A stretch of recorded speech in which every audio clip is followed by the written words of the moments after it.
Pallbearers, members of the congregation, welcome to another funeral.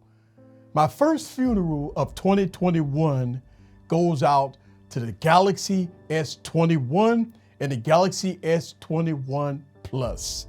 Samsung announced those three devices today, and I thought real hard about those three devices. And after thinking about that, I think Samsung have digged a grave for the Galaxy S21 and the Galaxy S21 Plus. Let me explain.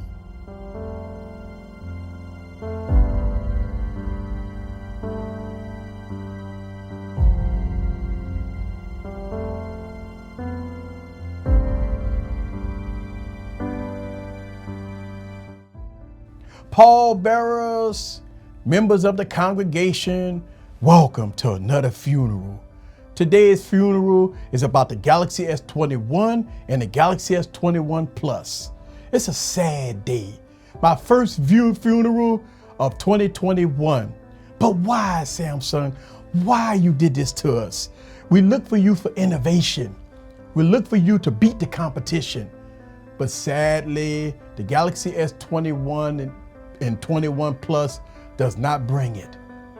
I remember not so long ago, Samsung used to mock Apple for not putting a charging brick in the box. And now we got devices that does not have a charging brick in the box, no headphones, no dongle. Man, not so long ago, Samsung used to mock Apple about the Dodge. We all know what happened with that. But why did Samsung even unveil and want to release a device that went backwards? This is not Samsung. Samsung would not release a device like this. Why would they do that?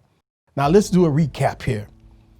We getting no headphone jack, a plastic build, no MST, no SD card support. What? 1080p plus display for $1,000. A lot of people giving Samsung a pass. Say, you know what, Easy? You don't need SD card support. 128 gigs should be good enough for the average consumer at $1,000. You know what, Easy? You don't need a power brick in the box because you got old power bricks laying around the house. You know what, Easy?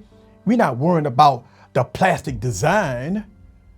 We don't care about a premium design. If I want a premium design, I'm gonna go buy the Galaxy S21 Ultra. I've seen a company that talk about innovation going to the next level, doing things better, all of a sudden take a back seat. We never saw this before. I guess Samsung wants you to buy the Ultra premium device. That device, again, no power brick in the box. You get 1440p at 120 hertz. You get S Pen support. You get all the bells and whistles with the Ultra.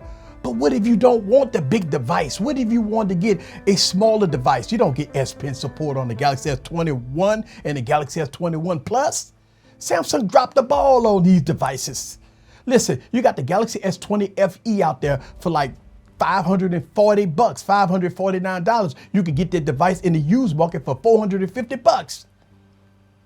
So why even buy a Galaxy S21? It's not about the build quality. Samsung is shafting us with this one. I got to call it out for what I see. So pallbearers, members of the congregation, let's bow our heads and say our last goodbyes to the Galaxy S21 and the Galaxy S21 Plus. Now I will review the Galaxy S21 Ultra. I would not review the Galaxy S21 and the Galaxy S21 Plus because that's the device that I would not recommend to review, or I would recommend that to nobody. I just would not recommend that. So this is Eric the Tech Preacher from AskEazyComputerSolutions. Man, I knew this funeral was coming. I try to give Samsung the benefit of the doubt.